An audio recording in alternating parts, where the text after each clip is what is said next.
pas ça! C'est qu'il y a. J'étais pas prêt! J'ai-tu coupé trop de bonheur? Pour vrai? Ben non, tout est correct. Tout est correct. On non, est je ensemble. sais. Ouais. Non, mais je le sais, Max. C'est comme un morceau de bonheur. I've been watching you. La la la la la la land. La la la la la la la la la la. Pas de land. De la land. De la. C'est parce que je suis comme mêlé dans mes feuilles. Pourtant, je n'ai pas besoin. C'est toi qui pars. Ben oui, ben penses non, sur quoi, c'est d'ailleurs? toi qui me parles. Il faut. Ouais, mais c'est où Start, déjà? là. Là, je l'ai mis où? Mais c'est parce que là, J'ai bon, t'as le temps d'arriver là, pendant que Marc il retrouve ses Parle-y, feuilles. Isabelle, je vais On va te retrouver laisser mes le temps. Je te lance, moi, c'est ton premier sujet? Ben non. OK, Tu peux y aller. effectivement, je l'ai ici. De la, c'est bon. Intervention policière. Attends une minute. Ça, c'est du Max. Il aurait pu dire, hey Marc, tu me lanceras sur intervention policière à Saint-Hyacinthe. Non, il a rajouté dramatique. Ben, c'est parce que c'est parce que c'est l'est. C'est Pour vrai? l'est dramatique. Ce matin, un peu après 7 heures du matin, les policiers de la Sûreté du Québec sont appelés à se rendre dans un immeuble à logement de l'avenue Lucier, à Saint-Hyacinthe. Les policiers sont appelés là pour intervenir auprès d'une femme en crise. Et là, il faut comprendre que c'est quand même assez récent comme événement. On n'a pas beaucoup d'informations. Mais selon ce qu'on me dit, les policiers entrent à l'intérieur. Qui t'a dit ça quand tu dis selon ce que l'on dit? Des sources policières, Marc. Des sources, Marc. Des sources policières Que qui tu peux sont, pas citer, mais qui sont pas autorisées à parler aux médias. Pour vrai? Parce qu'ils seraient, ben oui, ils seraient dans le pétrin. Ah, mais non, Eux nice. autres, ils ont un C'est très devoir bon. de confidentialité. OK. Fait que quand ils me parlent, je peux pas dire d'où ça Parfait. vient. Fait que des sources policières. Ce qu'ils me racontent, c'est que les policiers entrent à l'intérieur et à un certain moment, il y a la femme en crise. Eux autres, ils veulent aller l'aider. Ah oui. Elle serait descendue dans la cage d'escalier avec un couteau dans les mains et aurait foncé dans leur direction. Alors, il faut comprendre, les policiers se retrouvent coincés dans la cage d'escalier. Il y a au moins un des policiers qui dégaine son arme à feu et ouvre le feu sur la femme. La femme est tombée en arrêt cardio-respiratoire. Il y a des manœuvres de réanimation qui ont été tentées durant tout le transport vers l'hôpital. Les autorités ne confirment pas encore le décès. Il faut comprendre que quand il y a une intervention policière comme ça qui mène à un blessé grave ou à un décès, l'enquête est automatiquement transférée au bureau des enquêtes indépendantes qui vont essayer de faire la lumière sur est-ce que les policiers ont bien agi? Est-ce que c'était justifié d'ouvrir le feu? Puis là, je sais que c'est une nouvelle qui va faire réagir et que des gens vont encore dire encore des policiers qui vont tuer des gens. Il y en a des gens qui vont faire un lien avec le jeune Nouran, Oui. cet adolescent-là qui a été abattu à Longueuil. Il faut juste comprendre, par exemple, que c'est deux événements très différents avec des circonstances très différentes. Mais dans ce cas-ci, encore une histoire qui implique une personne qui a des problèmes de santé mentale. Il y a des voisins qui racontent que les policiers étaient souvent à cet endroit-là. Ils allaient régulièrement. Il ne faut pas penser qu'il y a des policiers qui se lèvent le matin en se disant « Moi, aujourd'hui, je vais aller tuer quelqu'un. » C'est tellement Il y a insignifiant. Là. aucun policier. Ouais, Il n'y a exact. aucun policier. Mais en contrepartie, il n'y a aucun policier qui se réveille le matin en disant « Ouais, je vais aller me faire tuer, moi, à job. » Alors, si tu fonces vers un policier avec un couteau, il faut que tu t'attendes à ce qu'il y ait une riposte qui peut s'avérer fatale. Parce que les policiers de la Sûreté du Québec qui sont intervenus ont encore en mémoire ce qui est arrivé à leur collègue Maureen Brault en 2023 à Louisville. exemple. Maureen Brault, en 2023, à Louisville, elle s'en allait arrêter un homme qui était recherché en vertu d'un mandat d'arrestation. C'est un gars qui était connu pour avoir des problèmes de santé mentale, qui avait plusieurs antécédents psychiatriques. Puis là, il était dans une bonne journée, fait qu'elle l'a accompagné à son logement. Il voulait juste aller récupérer quelques effets personnels. Elle l'a accompagné dans le logement et tout se passait bien. Et à un moment donné, il a saisi un sabre et il a tué Maureen Brault d'un coup de sabre au niveau du cou. Alors, les policiers de la Sûreté du Québec, mais aussi de l'ensemble des corps policiers au Québec, ont encore cet événement-là en C'est tête. clair. Et il n'y a aucun policier qui veut mourir sur la job.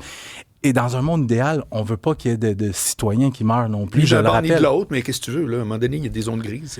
Alors, présentement, la scène est gelée. On est en attente des enquêteurs du Bureau des enquêtes indépendantes qui vont se déplacer sur les lieux et qui vont faire leur enquête au cours des prochains jours, prochaines semaines. Parfait. Pas de prison ferme pour l'auteur d'un enlèvement.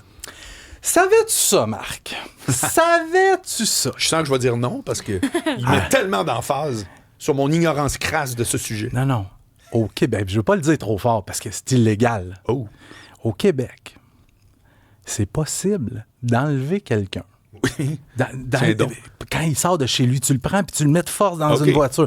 D'enlever quelqu'un, d'aller faire une petite raide de char, 6-7 heures, puis de le battre pendant la raide de char et de ne pas faire de prison, même si tu te fais arrêter. Hein? Oh oui, madame. Comment ça? Là, vous pensez que je niaise parce que Ben, je tourne ça un voyons petit peu au ridicule. Voyons donc. Mais c'est vraiment, vraiment le cas. Je te raconte l'histoire. Le soir de l'Halloween, en 2022, il y a 3 petits voleurs de chars. Eux autres, ils décident, on va aller se faire une coupe de piastres, on va aller voler un véhicule. Fait que les 3 partent ensemble parce que ils se font une coupe de piastres. C'est le fun. Après, tu vas flasher ton argent sur les réseaux sociaux. Tu vas t'acheter des gros jewels, des chaînes, des bagues. Tu vas faire ton frais un peu. Fait que les gars s'en vont voler un char.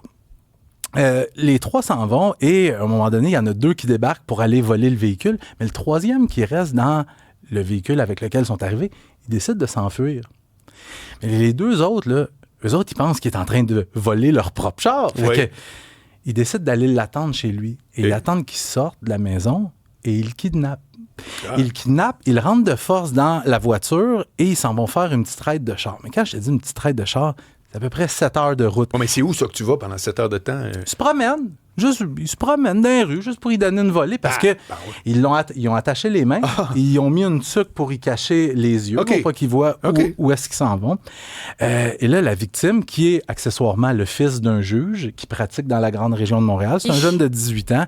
Il dit, les gars, laissez-moi aller, je vais vous donner 15 000 $, je vais vous payer, là, on se prend rendez-vous, je vais vous payer. Fait que finalement, les gars, les 2 ravisseurs ont dit, bon, on va le laisser à une station de métro. Il se donne rendez-vous pour le lendemain où il va payer sa soi-disant dette. Oui.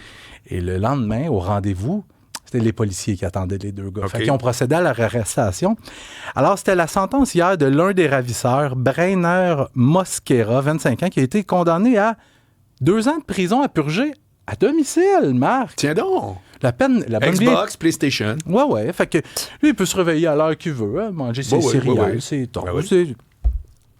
2 ans de prison à purger à domicile. Le juge a dit que il avait l'air d'être un jeune homme qui s'était repris en main, qu'il reconnaissait ses torts et qu'il en prenait l'entière responsabilité. Il prenait l'entière responsabilité de ses crimes. On dirait la réaction qu'on donne à un enfant qui vient de se faire chicaner. Ouais. Puis qu'on finalement, il ne donnera pas une pénitence aussi longue qu'on avait Non, prévu. c'est ça. Il a l'air de reconnaître ses torts. Oui, je pense qu'il a compris. Mais c'est fou pareil. C'est que la sentence est supposée faire ce job-là. Ben, C'est pas avant que tu le fais, c'est la sentence fait que tu vas après ça. Comme tu comprends, c'est ça que je trouve qui est un peu aberrant. Là, Puis tu sais, c'est un jeune, ça, il faut quand même le dire, c'était quelqu'un qui n'avait pas d'antécédents criminels, mais ça demeure que tu as quand même kidnappé quelqu'un. Complètement. Tu as kidnappé quelqu'un, puis tu lui as donné une volée pendant à peu près 7 heures. Ouais. Alors, ben regarde,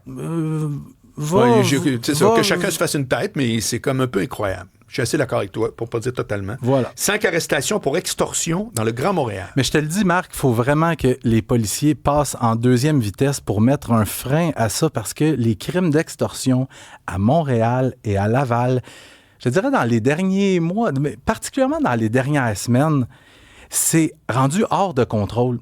Tu as des commerçants qui se font tirer dans les vitrines de leur commerce, qui se font incendier leur commerce. Toi, tu parles de la fameuse taxe, là, genre c'est protection. Mettons, toi, tu as un restaurant, je t'envoie quelqu'un. Je t'inviterai en passant. Ben, mais absolument, sauf que tu pourrais recevoir la visite de gens qui vont te dire, écoute, là, tu vas payer pour un service de protection, le fameux pizzo. Ça va te coûter tant d'argent. Puis c'est pas 500$. Là. C'est plusieurs milliers de dollars par mois.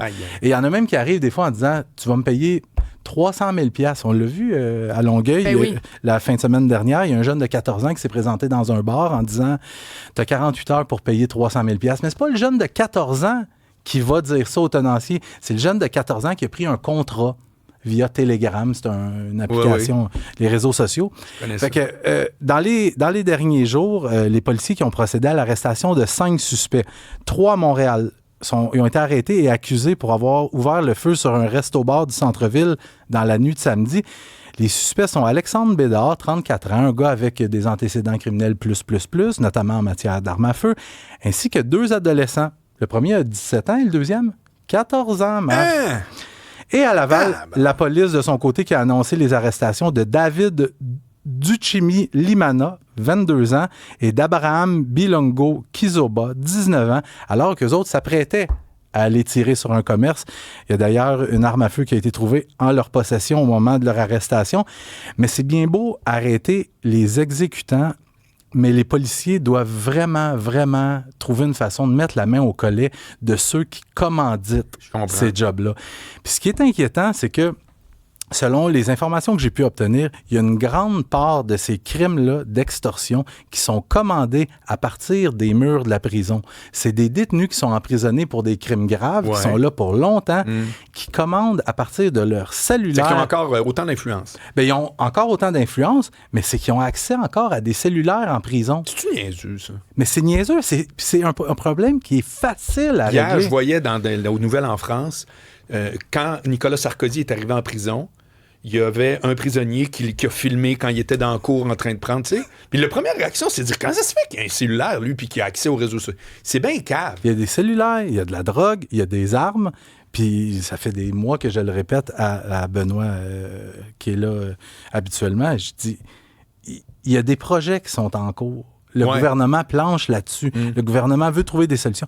Mais il en existe des solutions. Il y a des compagnies, je faisais des recherches, il y a des compagnies qui se spécialisent justement là-dessus. C'est leur spécialité de trouver des façons pour empêcher les ondes cellulaires en prison. Écoute, c'est un problème qui est récurrent, c'est un problème qu'on parle depuis des mois et il y a une inaction du gouvernement face à ça. Alors, ce qu'on voit, c'est des criminels qui continuent de runner leur business à partir même des murs de la prison. Fait que ça met la population, des gens comme toi, moi, Cybèle, les gens qui nous écoutent, en danger. Ça met des commerçants en danger. Écoute, il faut absolument faire quelque chose pour régler ce problème-là. C'est urgent. Puis Max, on revient juste à ton autre sujet du jeune donc, qui a été kidnappé. Il y a Michel qui dit que pense le père qui est juge, dont le fils a été victime? À force d'avoir ce genre de jugement-là, il y a peut-être justement des gens du milieu carcéral ou du milieu de la justice qui vont se dire « Hey, penses-tu que ça va avoir un impact? » Mais premièrement, papa doit pas être fier de son garçon, sauf que son garçon, on ne sait pas c'est qui, parce qu'il y a une ordonnance de non-publication qui nous empêche de le nommer. Mais ta question, c'était? En fait, lui, ce qu'il dit, c'est que dit le père juge. Un de ses collègues juges a fait une décision qu'on peut trouver so-so. Mais tu sais, ma question, c'était plus de dire, est-ce que des décisions comme ça, back-à-back, vont peut-être venir finalement influencer le milieu? Y a-tu des juges qui vont se révolter entre eux, contre? L'affaire, plus ça. L'affaire, c'est que c'est un vrai critère quand tu pèses, parce que tu as coupable ou non coupable, et après ça, tu as la sentence. La sentence, puis les juges... Tu peux mettre ces ingrédients-là. C'est pas illégal de la part du juge. Les juges vont s'appuyer sur des fourchettes de peine. Par le passé, qu'est-ce qui a été donné pour tel type de crime? Est-ce qu'il y a des facteurs aggravants, des facteurs atténuants? Tu sais, les facteurs atténuants dans ce dossier-là, il y en a. Le jeune, il n'y a pas d'antécédent criminel. Puis il semblerait que vraiment, il s'est repris en main. Il a cessé de consommer de l'alcool. C'est pas scandaleux de les prendre en compte. C'est pas ce que tu dis, ni moi. Absolument. Mais quand tu écoutes les faits de celui-là, tu fais non, mais sérieux. Mais le juge a le devoir de prendre ça en compte, les facteurs atténuants, parce que, je le répète souvent, notre système de justice est basé sur la réhabilitation. Ce qu'on veut, c'est qu'on prend les criminels et les sentences qu'on leur donne, on veut que quand ils ressortent, qu'ils soient des actifs pour la société, qui servent à la société et qui soient de meilleures personnes et qu'on ne les revoie pas devant les tribunaux. Le problème, par contre, c'est que depuis trop longtemps, on les revoit devant les tribunaux. Tu sais, des fois, je viens puis je parle d'une histoire d'un meurtre, deux suspects arrêtés pour meurtre, pour le meurtre d'un homme, par exemple, et là, tu décortiques ça, tu prends la victime, un dossier criminel long comme le bras, les deux suspects qui ont été arrêtés, c'est deux gars qui avaient été libérés en attente de leur procès pour des crimes violents, qui s'en vont tuer quelqu'un. Fait que c'est une roue qui tourne et on dirait que cette roue-là n'arrête jamais de tourner. Max, c'est une bonne finale, ça? C'est une très bonne finale. C'est pour ça que, je veux rien rajouter. À part Max Delande. Pourquoi je peux pas te dire le D? Pourquoi j'ai pas le droit? Ben, c'est parce que c'est Marc pas Bollard.